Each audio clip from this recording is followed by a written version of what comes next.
Allahu Akbar, Allahu Akbar. Ashhadu an la ilaha illallah.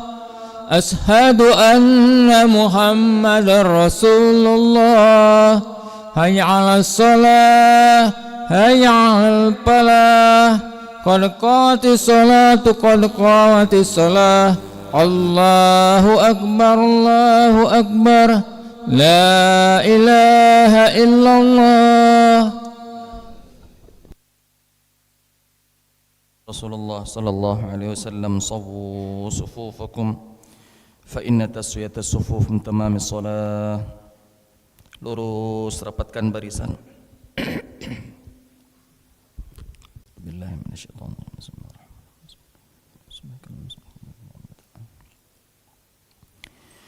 Allahu Akbar.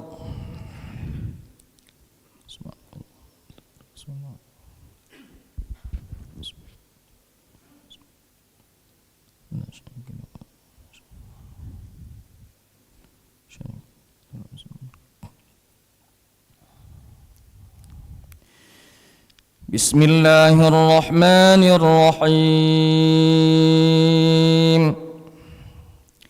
Alhamdulillahi rabbil alamin. Ar-Rahmanir Rahim. Maliki yaumiddin. Iyyaka na'budu wa iyyaka nasta'in. Ihdinas siratal mustaqim. Siratal ladzina an'amta 'alaihim ghairil maghdubi 'alaihim waladdallin.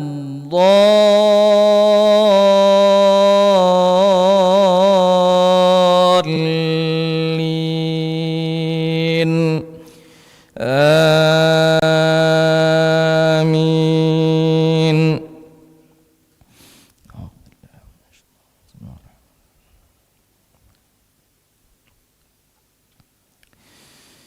Ya ayyuhalladzina amanu anfiqu mimma razaqnakum min qabli an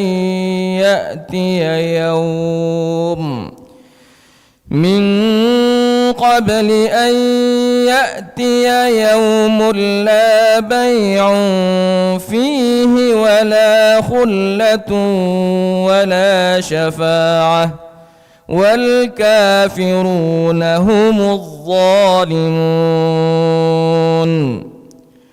Allahu la ilaha illa huwal hayyul qayyum.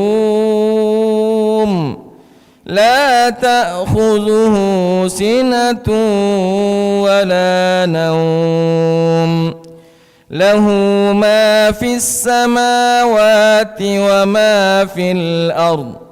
Man dhal ladzi yashfa'u 'indahu illa bi'iznihi.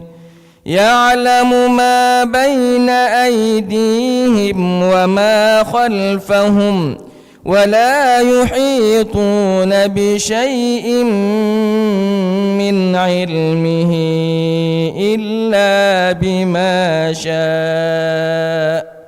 وسع كرسيه السماوات والأرض ولا يؤوده حفظهما وهو العلي العظيم. لا إكراه في الدين قد تبين الرشد من الغي. فمن يكفر بالطاغوت ويؤمن بالله فقد استمسك بالعروة الوثقى لا انفصام لها والله سميع عليم. الله ولي الذين آمنوا يخرجهم من الظلمات إلى النور والذين كفروا أولياؤهم الطاغوت يخرجونهم من النور إلى الظلمات أولئك أصحاب النار هم فيها خالدون. الله أكبر.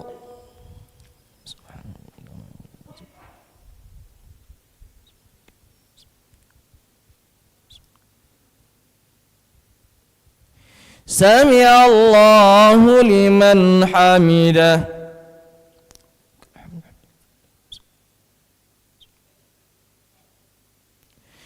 الله أكبر.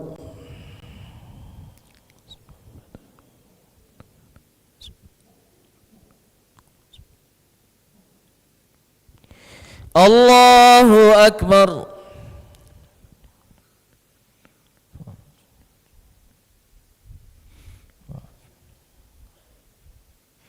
الله أكبر.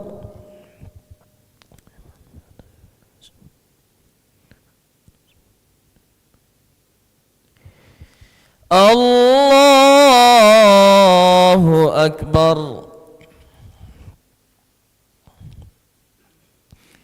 بسم الله الرحمن الرحيم. الحمد لله رب العالمين الرحمن الرحيم مالك يوم الدين.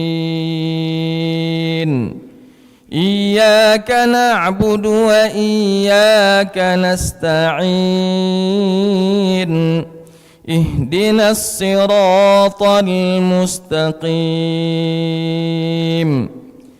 صراط الذين أنعمت عليهم غير المغضوب عليهم ولا الضالين.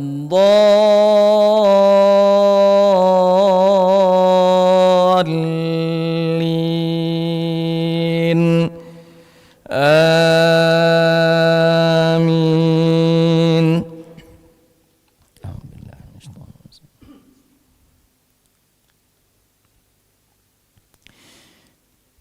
ألم تر إلى الذي حاج إبراهيم في ربه أن آتاه الله الملك إذ قال إبراهيم ربي الذي يحيي ويميت قال أنا أحيي وأميت قال إبراهيم فإن الله يأتي بالشمس من المشرق فأت بها من المغرب فبهت الذي كفر والله لا يهدي القوم الظالمين.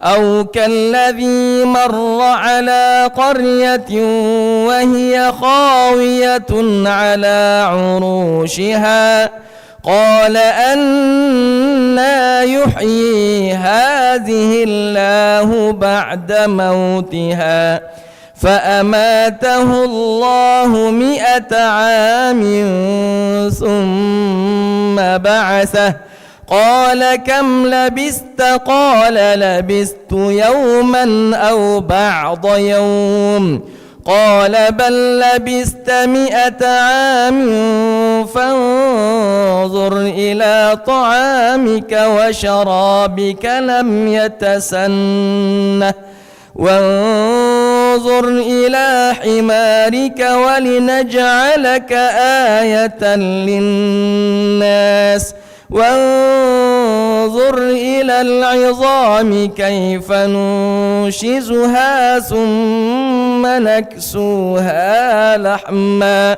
فلما تبين له قال أعلم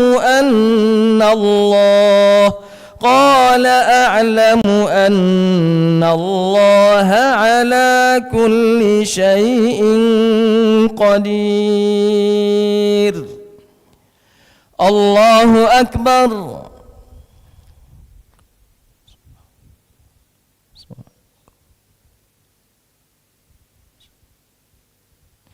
سمع الله لمن حمده.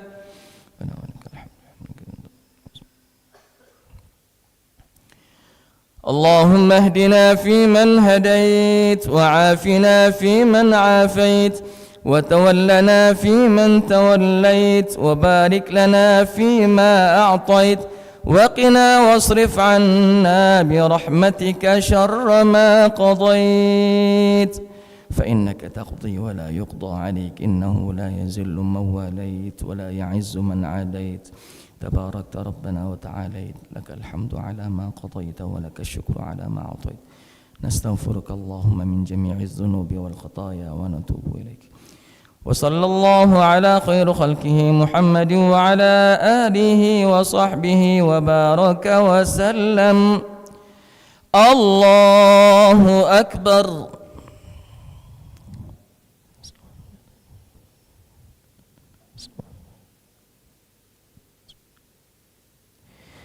الله أكبر.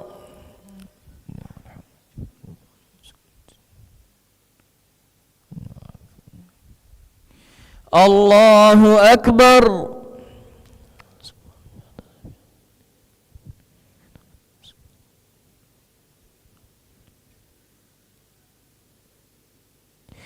الله أكبر.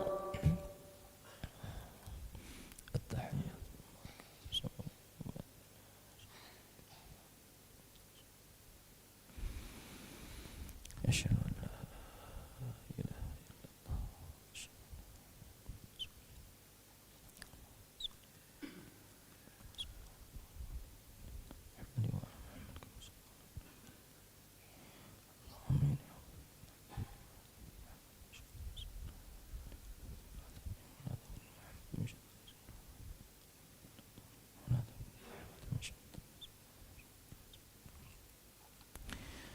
السلام عليكم ورحمة الله. السلام عليكم ورحمة الله. استغفر الله. استغفر الله. استغفر الله. استغفر الله. لا إله.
أعوذ بالله من الشيطان الرجيم بسم الله الرحمن الرحيم السلام عليكم ورحمة الله وبركاته الحمد لله رب العالمين وبه نستعين على أمور الدنيا والدين والصلاة والسلام على أشرف الأنبياء والمرسلين سيدنا ومولانا محمد وعلى آله وصحبه أجمعين أشهد أن لا إله إلا الله وحده لا شريك له وأشهد أن محمدا عبده ورسوله لا نبي بعده سبحانك لا علم لنا إلا ما علمتنا إنك أنت العليم الحكيم قال رب اشرح لي صدري ويسر لي أمري واحلل عقدة من لساني يفقه قولي رب آت نفسي هداها وزكها أنت خير من زكاها أنت وليها ومولاها ثم أما بعد معاشر الحاضرين jamaah salat subuh Masjid Baitur Rahman yang dimuliakan oleh Allah Subhanahu wa taala. Syukur alhamdulillah di subuh hari Sabtu ini kembali kita dipertemukan oleh Allah Subhanahu wa taala dalam kondisi sehat wal afiat. Salawat beriringkan salam semoga selalu tercurahkan kepada junjungan kita baginda Nabi besar Muhammad sallallahu alaihi wasallam. Bapak-bapak, ibu-ibu, hadirin wal hadirat yang dimuliakan oleh Allah Subhanahu wa taala, pada kajian terakhir kita di 3 pekan yang lalu kita akhiri pada surat Al-A'raf, surat Al-A'raf ayat 72. Maka di subuh kali ini insyaallah kembali kita akan melanjutkan kajian tafsir kita di surat Al-A'raf ayat 73, surat Al-A'raf ayat 74, kalau memang memungkinkan waktu kita sampai Al-A'raf ayat 75. Sebelum kita mencoba mengkaji, mentafsirkan ayat-ayat tersebut, alangkah baiknya jikalau kita baca terlebih dahulu ayat-ayat yang akan kita tafsirkan. A'udzu billahi minasy syaithanir rajim. Bismillahirrahmanirrahim. Wa ila thamud akhahum salihah qala ya qaumi i'budullaha ma lakum min ilahin ghairuh qad ja'atkum bayyinatun min rabbikum hadhihi naqatullahi lakum ayah فذروها تأكل في أرض الله ولا تمسوها بسوء فيأخذكم عذاب أليم واذكروا إذ جعلكم خلفاء من بعد عاد وبوأكم في الأرض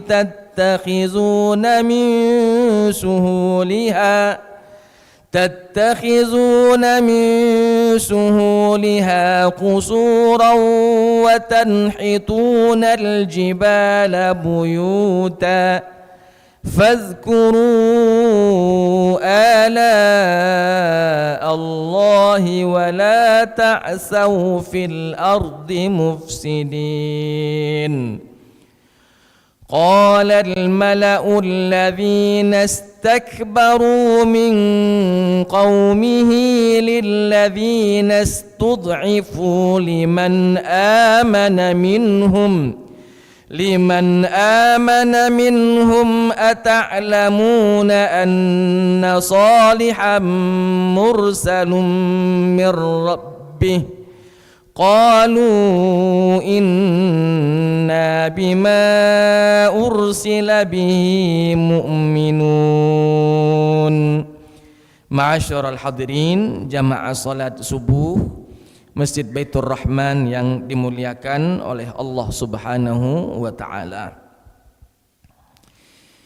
Di beberapa pekan yang lalu kita telah membahas tentang kaum 'Ad yang Allah Subhanahu wa taala utus di tengah-tengah mereka seorang nabi yang bernama Hud alaihissalam. Nah, pada kesempatan kali ini Allah Subhanahu wa taala kembali menceritakan kepada kita tentang perihal kaum baru. Kalau yang lalu kaum 'Ad yang Allah utus kepada mereka yaitu Nabi Hud alaihissalam, sekarang yang Allah ceritakan yaitu kaum Samud, yang mana Allah Subhanahu wa taala mengutus kepada mereka seorang nabi dari golongan mereka, ia bernama Nabi Saleh alaihissalam. Nabi Saleh alaihissalam. Ma'asyiral hadirin, jamaah salat subuh yang dimuliakan oleh Allah Subhanahu wa taala. Kita ketahui bahwa kaum Samud ini berada dahulu kala sebelum 2000 tahun sebelum Masehi kurang lebih. Tempat mereka saat ini, kalau saat ini kurang lebih di antara perbatasan Arab Saudi dengan Syria yang disebut dengan Al-Hijr. Disebut dengan daerah Al-Hijr. Nah, kaum Samud ini ma'asyiral hadirin, mereka hidup dengan bahagia pada awalnya. Karena mereka pandai mengelola yang namanya peternakan mereka, begitu pula dengan pertaniannya, karena daerah Hijr pada waktu itu termasuk daerah yang subur, sehingga para penduduknya menjadi makmur. Belum lagi mereka ini memiliki keahlian yang Allah Subhanahu wa taala berikan kepada mereka, mampu memahat-mahat gunung, babatuan, sehingga dijadikan sebagai rumah bahkan istana. Nah, kaum Samud ini ma'asyiral hadirin, setelah bergelimpangan dengan banyak sekali harta yang mereka miliki, mereka sudah merasa di atas awan, sudah memiliki alam semesta dunia ini, sehingga mereka pun tidak mau menyembah kepada Allah dan memalingkan penyembahannya kepada patung-patung yang mereka sembah. Sehingga Allah Subhanahu wa taala mengutus Nabi Saleh alaihissalam dari kaumnya, dari kaum itu sendiri, yang mana mereka mengetahui bahwa Nabi Saleh ini orangnya baik, dari keluarga yang terpandang, dari keluarga yang baik, dan Nabi Saleh dikenal di tengah-tengah mereka orang yang lurus, orang yang baik, orang yang taat, tidak neko-neko, apalagi melakukan perbuatan yang dilarang oleh masyarakat sekitar. Nah, ketika Nabi Saleh alaihissalam mendakwahkan kepada mereka tentang ketauhidan, bahwa hanya Allah lah sebagai Tuhan satu-satunya yang layak untuk disembah dan tiada Tuhan selain Allah Subhanahu wa taala, maka mulailah kaum Samud ini ada sebagian yang menerima dan sebagian besar yang lainnya menolak dakwah Nabi Saleh alaihissalam.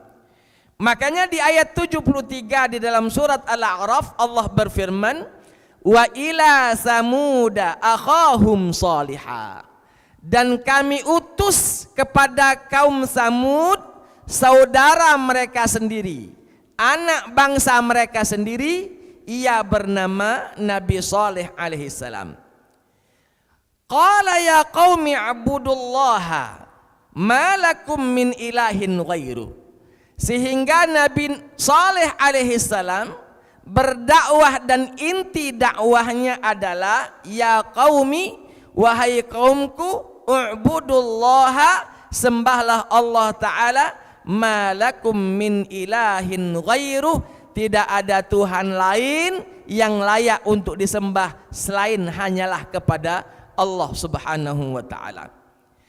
Bapak Ibu hadirin wal hadirat, coba kita lihat ma'asyiral hadirin, bagaimana visi misi dari dakwah Nabi Saleh alaihissalam sama persis dengan visi misi dakwah Nabi Hud alaihissalam, sama persis dengan visi misi dakwah Nabi Nuh alaihissalam, bahwa tiada Tuhan kecuali Allah Subhanahu wa Ta'ala. Bahkan semua para nabi, semua para rasul, dakwahnya satu, yaitu la ilaha illallah, tiada Tuhan kecuali Allah Subhanahu wa Ta'ala. Nabi apapun itu, nabi siapapun itu, rasul siapapun itu, dimanapun mereka diutus, visi misinya hanyalah satu, yaitu mengajak hamba menyembah dengan tulus ikhlas kepada Allah Subhanahu wa Ta'ala. Ma'asyiral hadirin, jamaah salat subuh yang dimuliakan oleh Allah Subhanahu wa Ta'ala, ketika Nabi Saleh alaihissalam mendakwahi kaumnya agar supaya hanya menyembah kepada Allah semata dan meninggalkan sesembahan-sesembahan yang selama ini mereka sembah, apa yang dilakukan oleh kaum Samud itu sendiri? Sudah dikatakan di awal, sebagian kecil ada yang beriman dan sebagian besar yang lainnya mereka kafir. Wabil khusus setelah mereka meminta kepada Nabi Saleh alaihissalam untuk mengeluarkan unta betina yang sedang hamil besar dari batu, maka diberikan oleh Allah Subhanahu wa Ta'ala. Maka kata Allah Subhanahu wa Ta'ala di ayat ini, qad ja'atkum bayyinatum mir rabbikum, telah datang penjelasan, bukti-bukti yang nyata dari Tuhan kalian kepada kalian. Maksudnya apa ma'asyiral hadirin? Tidak ada lagi alasan bagi mereka untuk menolak dakwah Nabi Saleh alaihissalam. Tidak ada lagi alasan bagi mereka untuk mempertanyakan kebenaran dan keabsahan dari dakwah yang didakwahkan oleh Nabi Saleh alaihissalam. Qad ja'atkum bayyinatum mir rabbikum, telah datang penjelasan yang jelas, telah datang bukti yang jelas dari Tuhan kalian kepada kalian. Apa buktinya? Salah satunya, hadhihi naqatullahi lakum ayah, Allah berikan naqah, unta betina, ayah sebagai tanda-tanda kebesaran Allah kepada mereka. Pada awalnya ma'asyiral hadirin, ketika Nabi Saleh alaihissalam berdakwah kepada kaumnya, ada kaum Nabi Saleh alaihissalam yang menantang Nabi Saleh. Seandainya memang Nabi Saleh adalah utusan Allah Subhanahu wa Ta'ala, pintalah kepada zat yang mengutusnya, yaitu Allah Ta'ala, untuk mengeluarkan unta betina dari batu yang besar, dari batu yang ada di sekitaran mereka.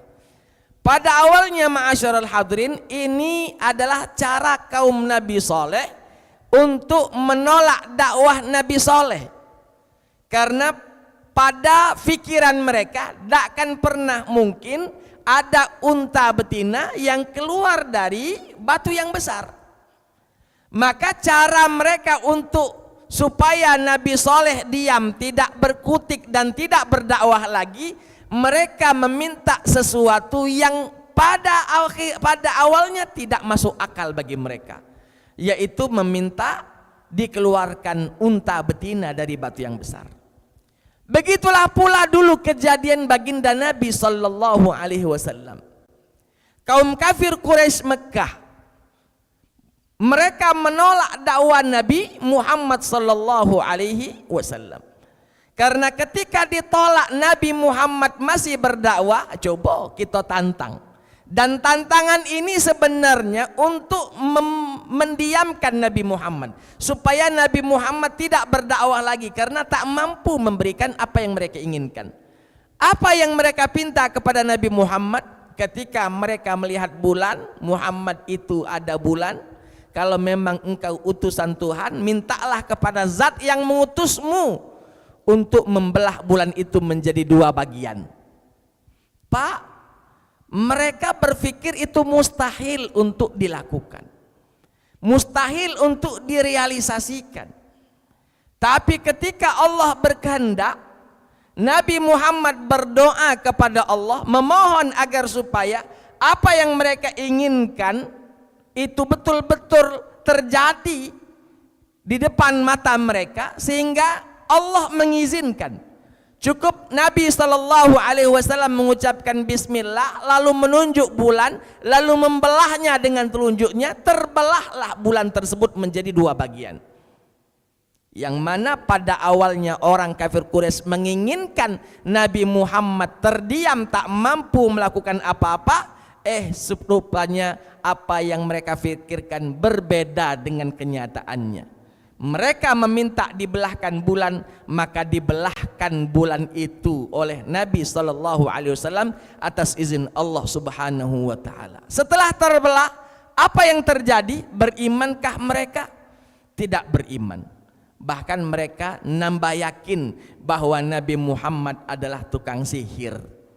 Mereka nambah yakin bahwa Nabi Muhammad ini sihirnya pakam, sehingga mampu terlihat di mata mereka bulan yang satu itu menjadi terbelah menjadi 2. Begitu pula dengan kaum Nabi Saleh, kaum Samud ini.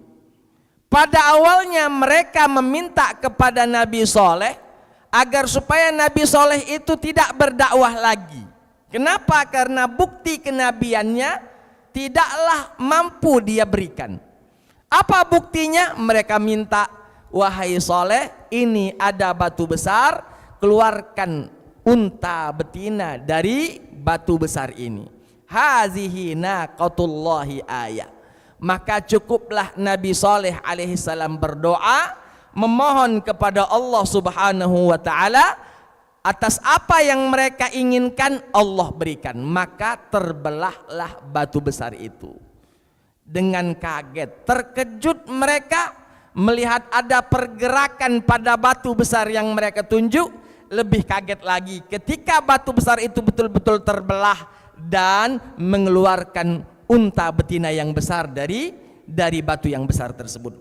Maka kata Allah, hadhihi naqatullahi lakum ayah. Ini adalah unta betinanya Allah Subhanahu wa Ta'ala, diberikan kepada kalian sebagai ayah, sebagai tanda-tanda kebesaran Allah Ta'ala. Fadharuha ta'kul fi ardillah. Biarkan saja unta betina ini pergi kemana saja untuk mencari makan, jangan diganggu. Fadharuha, biarkan saja. Ta'kul fi ardillah, makan di tanahnya Allah Ta'ala. Wala tamassuha bisu, dan jangan pernah engkau mengganggu unta betina tersebut, ya. Fayakhuzakum adzabun alim, seandainya kalian mengganggu unta betinanya Allah tersebut, maka kalian akan mendapatkan azab yang pedih dari sisi Allah Subhanahu wa Ta'ala. Bapak Ibu hadirin wal hadirat rahimakumullah, ketika unta betina sudah keluar dari batu besar, maka ada sebagian kecil dari kaum Nabi Samud, kaum Nabi Saleh ini yang beriman kepada Nabi Saleh alaihissalam. Mereka meyakini bahwa inilah mukjizat Nabi Saleh, bahwa Nabi Saleh mengeluarkan unta betina dari batu besar. Sebagiannya beriman, tapi sebagian besarnya lagi tidak beriman kepada Nabi Saleh alaihissalam. Nah, orang-orang yang tidak beriman kepada Nabi Saleh, mereka merasa terusik dengan melihat unta betina yang keluar dari batu tersebut. Terusik mereka. Ketika mereka melihat, mereka merasa terganggu, dengan melihat unta betina yang keluar dari batu besar tersebut. Sehingga mereka sepakat ma'asyaral hadirin untuk membunuh unta betina yang keluar dari batu tersebut. Padahal Nabi Saleh alaihissalam telah mengingatkan bahwa biarkan saja unta betina ini mau kemana saja makan, jangan diganggu. Bahkan ada mata air yang mereka ambil air untuk minum, kata Nabi Saleh, gantian baik. Ya, gantian baik, kamu ngambil banyu, agak dia makan, agak dia yang minum, kamu yang sudah ngambil banyu. Artinya gantian di dalam mengambil air. Bahkan Nabi Saleh alaihissalam mengatakan kalau memang unta betina tersebut mengeluarkan susu, silakan diperah. Silakan diambil, dipinum, tidak jadi masalah. Tapi jangan diganggu, biarkan saja dia mencari makan dan minum dari mata air yang dimiliki oleh kaum Samud itu sendiri. Ma'asyaral hadirin, karena hasad di dalam diri mereka, mereka tak mau melihat tanda-tanda kebesaran Allah Subhanahu wa taala, mereka pun sepakat untuk membunuh untanya Nabi Saleh alaihissalam. Pada awalnya unta tersebut dipanah, lalu terjatuhlah unta tersebut. Datang orang lain yang kedua mengambil pedangnya, lalu menyembelih untanya Nabi Saleh alaihissalam. Di dalam kisah-kisah yang lain Bapak Ibu, unta Nabi Saleh tersebut ketika dibunuh, ketika disembelih, dia berteriak 3 kali. Dia berteriak 3 kali. Teriakan pertama membuat Nabi Saleh terkejut. Teriakan kedua membuat Nabi Saleh mulai waspada. Ini apa? Bunyi apa? Karena tidak seperti bunyi yang lainnya. Ketika teriakan yang ketiga, barulah Nabi Saleh mengetahui bahwa kaum Samud telah membunuh untanya Allah Subhanahu wa taala. Maka setelah unta tersebut terbunuh, Allah Subhanahu wa taala menyampaikan kepada Nabi Saleh alaihissalam bahwa jatah mereka hidup di atas muka bumi ini 3 hari. 3 hari ke depan akan didatangkan azab dari Allah Subhanahu wa taala. Fayakhuzakum azabun alim, jikalau kalian mengganggu untanya Allah yang Allah keluarkan dari batu tersebut, maka kalian akan mendapatkan azab yang pedih, azabun alim. Diberikan 3 hari, 3 hari untuk mempersiapkan diri datangnya azab. Seandainya mereka tidak bertaubat, maka azab itu pastilah akan datang. Maka kata Allah, wazkuru iz ja'alakum khulafa'a min ba'di 'adin wa bawwa'akum fil ardi tattakhizuna min suhuliha qusuran wa tanhituna al-jibala buyuta. Allah Subhanahu wa taala mengingatkan kepada kaum Samud bahwa telah banyak sekali nikmat-nikmat yang Allah Subhanahu wa taala berikan kepada kaum Samud ini. Salah satunya adalah Allah Subhanahu wa taala memberikan tempat kepada kaum Samud di tempat yang mana dulu kaum Ad dimusnahkan oleh Allah taala. Para ahli tafsir mengatakan kaum Samud ini menempati tempat di mana kaum Ad dulu dimusnahkan oleh Allah. Ketika Allah biarkan kaum Samud tinggal di situ dengan nyaman, tumbuh-tumbuhan tumbuh dengan suburnya, lalu peternakan pun bagus. Sebenarnya itu nikmat seyogyanya disyukuri dan beribadat hanya kepada Allah Ta'ala.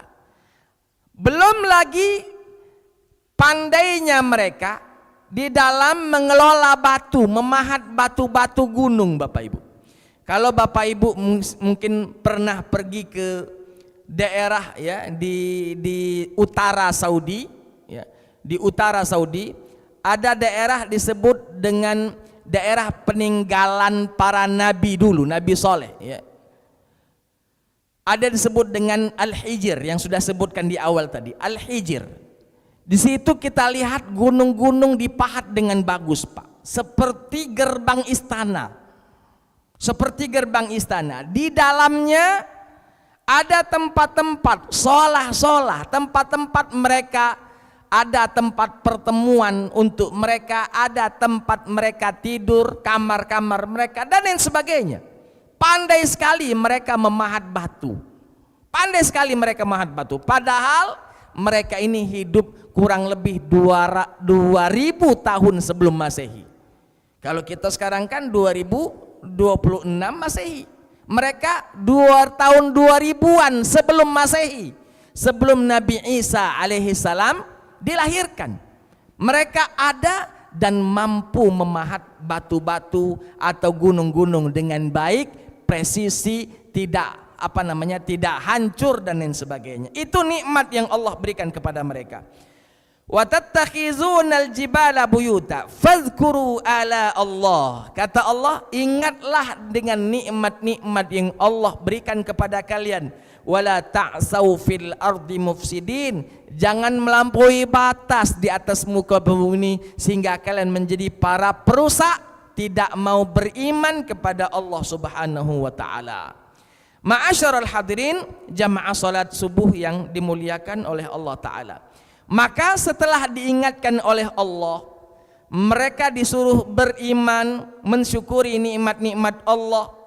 Malah mereka kafir, membunuh dari unta yang keluar dari batu yang besar tersebut. Maka di ayat yang ke-75 Allah Subhanahu wa taala menjelaskan kepada kita, qalal mala'ul ladzina istakbaru min qaumihi. Kaum yang dulu menolak dakwah Nabi Saleh alaihissalam, sebagian mereka mengatakan amanna, kami beriman ya kepada Nabi Saleh alaihissalam, anna saliham mursalum mir rabbi. Mereka mengakui bahwa Nabi Saleh utusan dari Tuhannya, utusan dari Allah taala, sebagian kecil. Wa qalu inna bima ursila bihi mu'minun. Mereka mengatakan kami beriman atas apa yang diutus Nabi Saleh di tengah-tengah kami. Sekali lagi, sebagian kecil dari mereka beriman. Tapi sebagian besar yang lainnya mereka tidak mau beriman. Istakbaru inna billadzi amantum bihi kafirun. Kami tidaklah beriman atas apa yang kalian imani. Sehingga mereka membunuh untanya Nabi Saleh alaihissalam. Ma'asyiral hadirin, maka kata Allah Subhanahu wa taala, fa akhazathumur rajfah. Mereka di hari ketiga, kata para ulama tafsir mengatakan hari pertama ada kejadian yang membuat mereka aneh. Apa itu? Orang-orang yang tidak beriman kepada Nabi Saleh di hari pertama setelah untanya Nabi Saleh disembeli, hari pertama setiap orang yang tidak beriman kulitnya berubah menjadi agak kekuningan. Yang biasanya seperti kita kuning langsat atau kulit sawo mateng. Di hari pertama maka kulit mereka berubah menjadi kuning. Semuanya tanpa mereka sadari itu. Kulit mereka berubah menjadi kuning, bukan mandi kunyit. Kalau mandi kunyit wajar, atau megang kunyit maka tangannya jadi kuning. Ini tanpa memegang sesuatu yang kuning-kuning, ujungnya tangannya, kepalanya, rambut, mukanya, kulitnya berubah menjadi kuning. Lalu di hari kedua, setelah menguning di hari pertama, di hari kedua mulai memerah kulit-kulit mereka.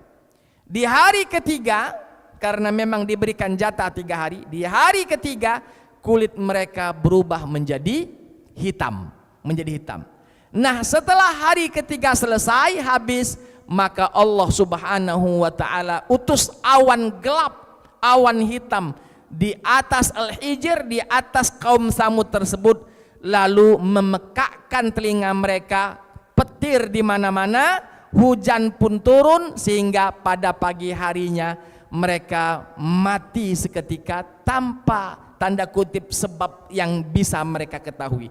Tidak tahu sebabnya apa, tahu-tahu mati. Maka kata Allah di ayat ini, fa akhadhatkumur rajfatu fa asbahu fi darihim jathimin. Allah Subhanahu wa taala berikan kepada mereka ar-rajfah. Ar-rajfah itu Bapak Ibu seperti gempa, ya. Goyangan, gempa yang tempat tinggal mereka. Fa akhadatkumur rajfah. Nah, ketika gempa ini di mana suasana mencekam, langit hitam membuat mereka mati, fa asbahu fi darihim jasimin, di pagi harinya mereka sudah mati di rumah-rumah mereka masing-masing. Kenapa? Karena tadi azab Allah Subhanahu wa taala telah turun kepada mereka. Bapak Ibu hadirin wal hadirat, kenapa cerita-cerita seperti ini banyak diceritakan dalam Al-Qur'an? Jawabannya Bapak Ibu, kita ini umat akhir zaman. Kita ini umat akhir zaman. Banyak umat-umat terdahulu yang kejadian hal-hal aneh, ya. Sesuatu yang datang sebagai entah itu nikmat atau azab. Maka kita sebagai makhluk yang datang belakangan, kaum yang datang belakangan, kaum terakhir yang akan hidup di atas muka bumi ini, seyogyanya kita mengambil ibrah, seyogyanya kita mengambil pelajaran, mengambil hikmah dari apa yang terjadi pada kaum-kaum terdahulu. Bahwa ketika nabinya menyerukan untuk beriman, maka seyogyanya si umat dari nabi tersebut segera beriman kepada Allah. Karena kalau tidak beriman akan datang azab Allah Subhanahu wa taala. Dan syukurnya lagi Bapak Ibu, kita umat Nabi Muhammad sallallahu alaihi wasallam, Nabi telah menjelaskan bahwa azab kepada umatku tidak akan pernah datang seperti azab-azab kaum yang lalu.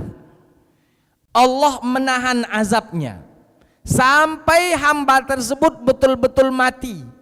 Kalaulah mati baru kena azab. Selagi dia masih hidup tidak akan datang azab seperti kaum-kaum terdahulu datang azab karena tidak beriman, kena petir lah dia, misalnya banjir lah dia dan lain sebagainya. Kata Nabi tidak. Kalaupun ada kejadian tersebut tidaklah umum kepada umat Nabi Muhammad secara keseluruhan. Paling ya daerah-daerah tertentu datang banjir yang besar, datang tsunami dan lain sebagainya. Dan itu tidaklah dianggap sebagai azab datang dari Allah Subhanahu wa taala kepada umat ini. Berbeda dengan umat-umat terdahulu, kalau memang mereka tidak beriman langsung azab datang memusnahkan mereka semua. Coba bayangkan di zaman Nabi Nuh alaihissalam, seluruh manusia habis, bahkan seluruh binatang habis, kecuali yang ada di dalam kapal Nabi Nuh alaihissalam, karena azab yang Allah turunkan kepada mereka. Kalau kita alhamdulillah Allah masih undur. Kenapa diundur? Allah masih menginginkan itikat baik kita untuk datang kepada Allah, mengetuk pintu taubatnya Allah Subhanahu wa taala, memohon ampunannya Allah. Tapi ketika ajal sudah datang, si fulan tidak mau beriman, si fulan tidak mau bertaubat, maka jangan salahkan Allah ketika Allah berikan azab kepada si fulan, karena sudah diberikan waktu untuk kembali kepada Allah sepanjang umurnya, ya, sepanjang umurnya. Bapak Ibu hadirin wal hadirat rahimakumullah, maka di ayat-ayat ini yang menjelaskan tentang azab-azab kaum terdahulu supaya kita mengambil pelajaran. Apa yang disampaikan oleh Nabi imani. Karena dalam Al-Qur'an Allah taala mengatakan wa ma atakum fakhuzuhu wa ma atakum rasuluhu. Apa yang diperintahkan oleh Allah, apa yang diperintahkan oleh Allah dan Rasulnya ambil, dan apa yang dilarang oleh Allah dan Rasulnya maka tinggalkan. Maka apa yang diperintahkan oleh Nabi kepada kita, contohlah dengan contoh yang baik, karena memang tidak ada contoh yang paling baik, yang paling sempurna untuk dicontoh kecuali hanyalah kepada baginda Nabi sallallahu alaihi wasallam. Kita cukupkan saja dulu Bapak Ibu kajian tafsir kita karena sudah jam 6 lewat ini. Kita coba buka sesi tanya jawab, yang ada pertanyaan dipersilahkan.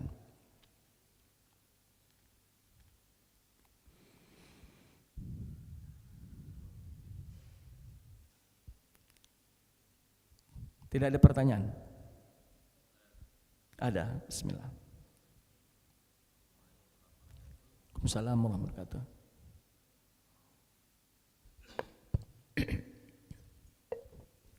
Bismillah. Kalau di ayat 73 ini Nabi Soleh ngomong ke kaumnya, ya qaumi, wahai kaumku.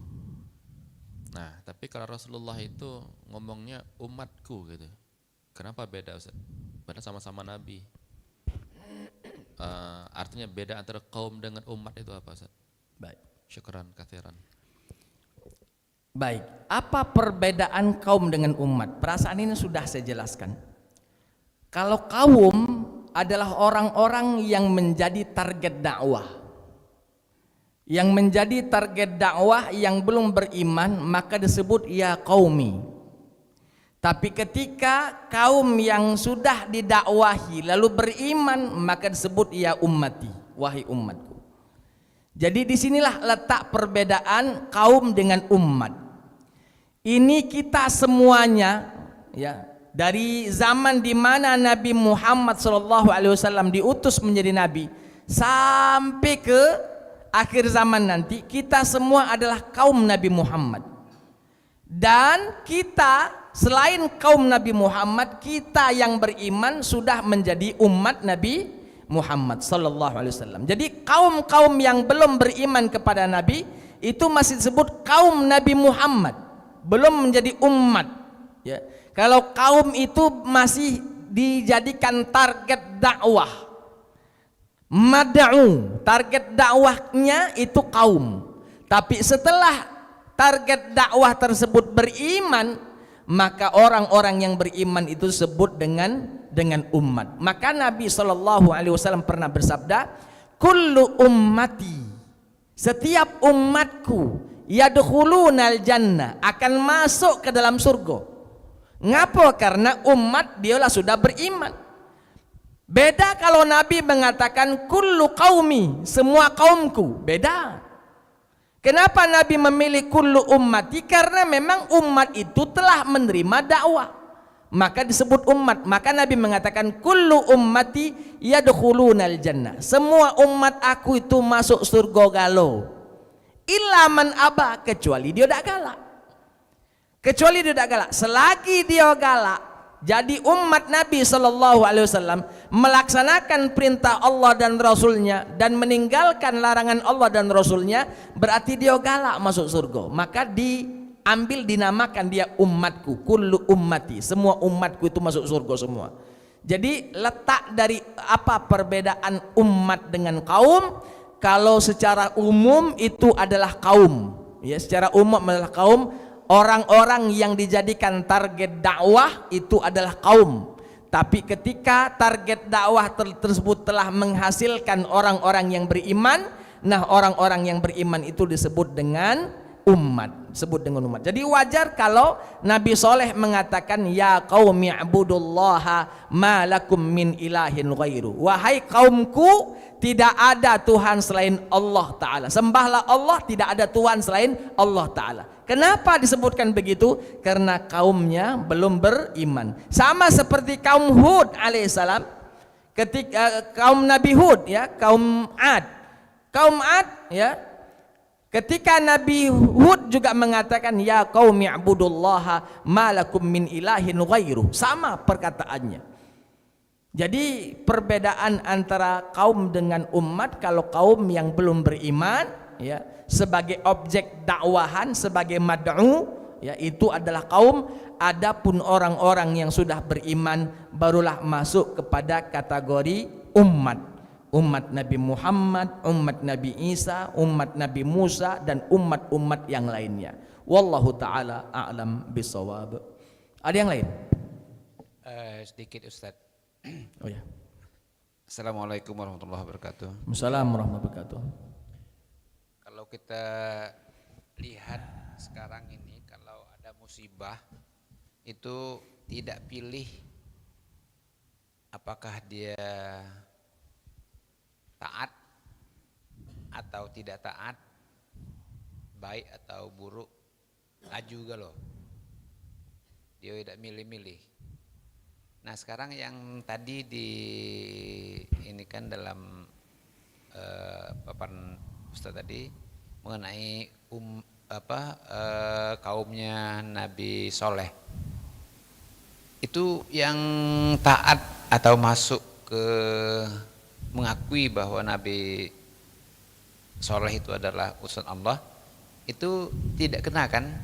Dan juga Nabi Soleh selamat. Nah ini perbedaan ini gimana ini Ustadz? Terima kasih. Wassalamualaikum warahmatullahi wabarakatuh. Assalamualaikum warahmatullahi wabarakatuh. Bapak Ibu, itulah enaknya kalau masih ada nabi di tengah-tengah kaum tersebut. Kalau ada nabi di tengah kaumku tersebut, pasti nabinya diingatkan oleh Allah azab akan turun. Kalau azab akan turun, sudah barang tentu nabi yang ada di tengah-tengah umat tersebut memperingatkan kepada umatnya yang sudah beriman, payo kita begoyor tinggal ke tempat ini. Biarkan orang-orang yang tidak beriman saja yang terkena azab. Itu enaknya kalau masih ada nabi di tengah-tengah kita. Tapi kalau dak katik nabi lagi di tengah-tengah kita, berarti tidak ada lagi yang memberikan peringatan. Nah yang ini yang kadang datang secara umum, semuanya kena, nak baik tidak baik kena galo. Ngapa? Karena dak katik yang tahu azab itu kapan datang atau musibah itu kapan datang. Kalau kita tahu tsunami akan datang, nyaulah dari Aceh. Yakin saya. Orang-orang yang masih akalnya sehat, kalau sudah tahu tsunami akan datang dan begini efeknya, yakin hijrah dulu. Setelah tsunami selesai setahun 2 tahun baru balik lagi. Tapi karena kita tidak tahu kapan musibah itu datang. Ketika kita tak tahu musibah itu datang, maka Allah Maha Adil. Orang yang taat, orang yang baik, orang yang soleh terdampak dengan musibah tersebut, maka insya Allah itu menjadi jalan syahidnya, menjadi jalan syahid orang yang soleh yang terdampak dengan musibah tersebut. Tapi bagi orang-orang yang salah, kalau tadi yang soleh, bagi orang-orang yang salah terdampak dengan musibah tersebut, nah ini ya bukan jalan syahidnya tapi jalan sakitnya. Kena siksa dia. Kenapa? Gara-gara tidak beriman kepada Allah, diingatkan masih saja, maka Allah datangkan musibah untuk memusnahkan orang-orang yang tidak mau beriman kepada Allah Subhanahu wa taala. Bapak Ibu, musibah itu datang tidaklah hanya diberikan kepada orang yang tidak beriman saja, Pak. Kita yang beriman pun musibah ini pasti akan datang. Musibah Pak ya, ujian. Di dalam awal surat Al-Ankabut Allah Ta'ala mengatakan, ahasiban nasu ayyutraku ayyakulu amanna wahum la yuftanun. Apakah mereka orang-orang yang beriman ya dibiarkan saja mengucapkan amanna, kami beriman, wahum la yuftanun, padahal dia belum diuji terlebih dahulu. Ujian itu pasti datang, dan ujian itu salah satunya selain nikmat, musibah, ujian. Maka di ayat selanjutnya, walaqad fatanna, kata Allah Ta'ala, kami telah memberikan fitnah, kami telah menguji orang-orang sebelum mereka, sehingga kami tahu siapa yang betul-betul beriman dan bersabar, siapa yang tidak beriman, siapa yang tidak bersabar. Jadi ujian itu, musibah itu, kita yang beriman pun mempersiapkan diri atas datangnya musibah. Pak, apakah yang mati keluarganya orang-orang yang tidak beriman baik? Atau keluarga kita yang beriman pun kita diuji dengan meninggalnya orang tua? Itu kan musibah. Dalam Al-Quran mengatakan bahwa ketika ditimpa musibah, kita katakan inna lillahi wa inna ilaihi rajiun. Orang tua kita meninggal, musibah. Jangankan kita, Nabi Muhammad pun diuji dengan musibah. Apa itu? Anak laki-lakinya, 3 anak laki-laki mati kecil galuh. Qasim, Abdullah, begitu juga dengan Ibrahim. 3 3 anak Nabi Muhammad laki-laki mati kecil semua. Ini kan musibah. Jangan bilang ini bukan musibah. Jadi orang yang beriman pun harus mempersiapkan diri atas datangnya musibah bagi kita, sehingga ketika musibah itu datang misalnya, kita sudah mempersiapkan diri dan mampu menahan musibah sehingga tidak berucap kecuali ucapan itu yang diridhai oleh Allah, tidak melakukan sesuatu kecuali apa yang kita lakukan diridhai oleh Allah Subhanahu wa taala. Jadi tinggal bagaimana cara kita menyikapi musibah tersebut. Kalau orang diuji dengan musibah tambah kuat imannya, bagus ujian. Tapi kalau dia diuji dengan musibah malah menjauh dari Allah, menyalahkan takdir dan lain sebagainya, berarti ini bisa jadi awal azab bagi orang tersebut, karena sesungguhnya ini musibah untuk untuk menjelaskan di mana posisinya, posisi berimankah sehingga dia legowo nerimo ya atas musibah yang Allah berikan, atau bahkan dia menyalahkan Allah, menyalahkan takdir dan lain sebagainya, sehingga jelas posisinya dia tidak beriman kepada Allah taala. Wallahu taala alam bisawab. Saya kira itu. Ya, silakan Pak. Bisa.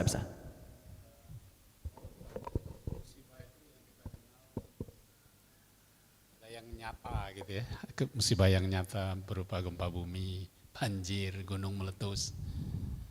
Apakah musibah itu bisa juga hal yang tidak nyata ya?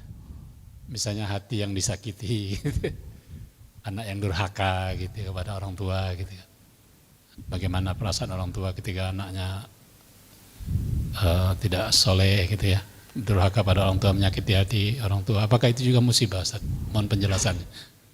Betul. Jadi musibah itu bukan hanya sesuatu yang real, yang nyata, sesuatu yang abstrak pun yang tidak mampu dijamah oleh tangan kita pun, ketika itu membuat kita terpukul, maka itu disebut dengan musibah. Jadi segala sesuatu yang real atau yang tidak real, yang abstrak maupun yang tidak abstrak, ketika itu membuat hati kita gundah gulana, merasa terpukul dengan keadaan tersebut, maka itu adalah musibah. Ujian, diuji kita oleh Allah Ta'ala. Nah, hanya saja Bapak Ibu, ujian musibah ini biasanya yang tidak menyenangkan. Ujian yang tidak menyenangkan barulah dikategorikan ujian ini musibah. Tapi kalau ujian yang menyenangkan, jarang orang mengatakan itu musibah, tapi mereka mengatakan nikmat. Nah, nikmat itu sebenarnya juga ujian. Maka misal, contoh, tidak ada orang yang mengatakan ketika diluaskan rezekinya oleh Allah, aku ketimpa musibah, ngapo duit aku banyak nian. Tidak ada Pak. Kenapa? Karena menurut pandangan kita, musibah itu sesuatu yang tidak kita sukai, sesuatu yang kita benci, terjadi pada diri kita, maka itu musibah. Makanya Allah mengingatkan ya, ketika kita terkena musibah, apa jawaban mulut kita mengucapkan? Qalu inna lillahi wa inna ilaihi rajiun, bahwa segala sesuatu ini milik Allah dan kepada Allah lah akan dikembalikan apa yang kita miliki.